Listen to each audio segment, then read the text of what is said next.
Hi, I wanted to make a little video to talk about Rose McGowan and rape.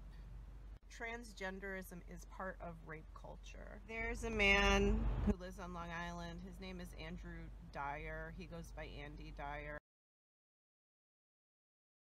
He thought that he should go to Rose McGowan's talk at a Barnes & Noble.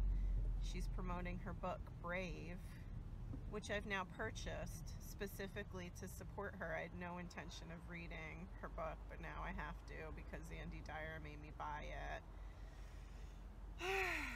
So he thought that Rose McGowan talking about her rape was the place to interrupt her and yell at her.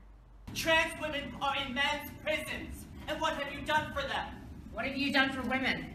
In real life, he works for like some stupid lefty party that is useless, and he is a weed activist, which is stupid. Sorry, I think that's stupid. I ran across this character, I think in 2014, when he was kicked out of an Irish bar for being a dick, probably.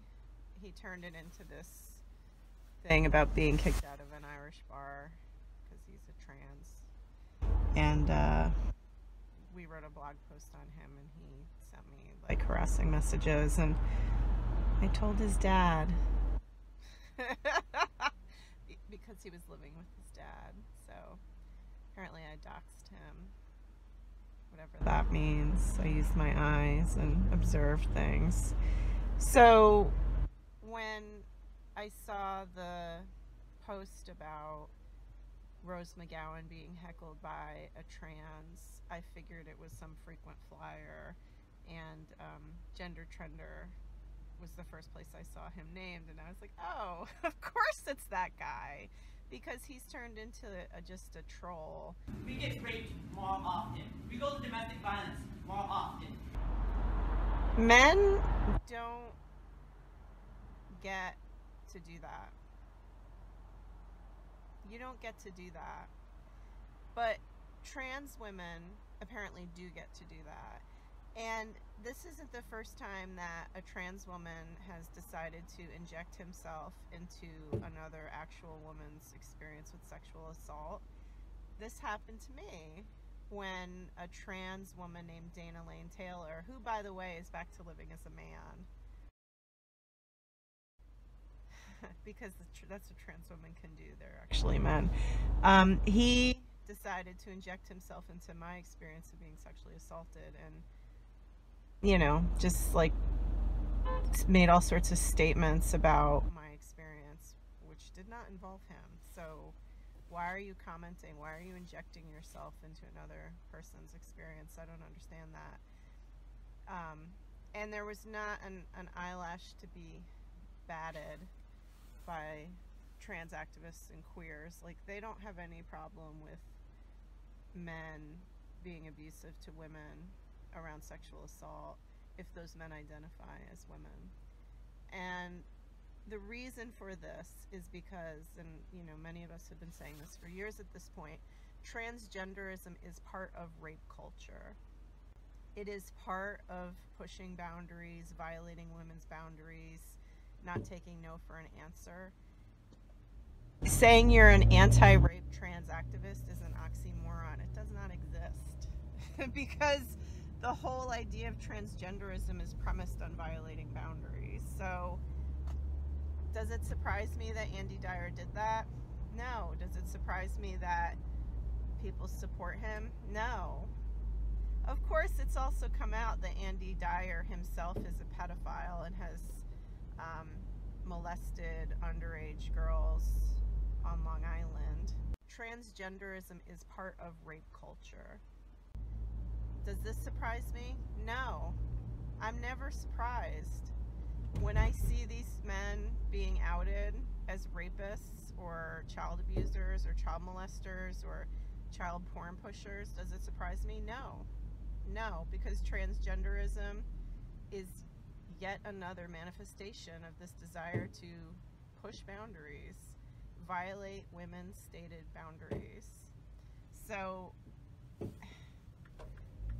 need to defend Rose McGowan's behavior in other realms. I don't need to do that.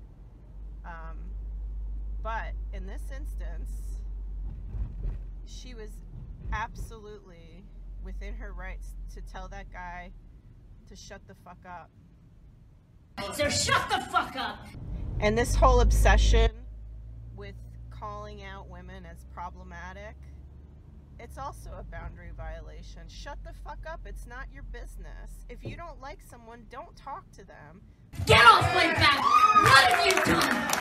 I have not been speaking out publicly about trans stuff anymore very much because I'm bored with this topic. Like, I am fucking bored with it. And there's plenty of other women who are far more articulate than I am who can make the case. Like, I don't need to be saying anything anymore. But I do want to say this. If you're continuing to talk about someone and, like, you know, Cathy Brennan is this or that, like, you have a problem. Like, you are obsessed. You have very poor boundaries. And of course you do. That's why you're attracted to transgenderism. Because there's no boundaries. I like boundaries. I like exclusion. I like excluding people that I don't want near me. There's nothing wrong with exclusion. There's nothing wrong with judgment. You may be excluding someone for a bad reason, but in a personal life experience, it's not anyone's fucking business what you do. Mind your business. Rose McGowan, she's promoting her book. You come in, start blabbing about some bullshit about how trans women are the most oppressed people on the planet because, what, 28 people have been killed? 28! How many women are killed a day? Go fuck yourselves. You're ridiculous. Rose McGowan was way nicer to you than you deserved with that, like, my sister, blah, blah, blah. White, cis, feminist. Don't label me, sister. Trans women are women. What I've been trying to say is that it's actually identical. The stats are not that dissimilar. You break it down, it is a much fucking smaller population. There's not a network, however, devoted to your fucking death. There's not advertisers advertising tampons as a camera goes lovingly up a girl's body as she's being fucking raped and strangled. Piss off. And until you can collect that fucking check, back up. So that's all I have to say about that. Also, Happy New Year.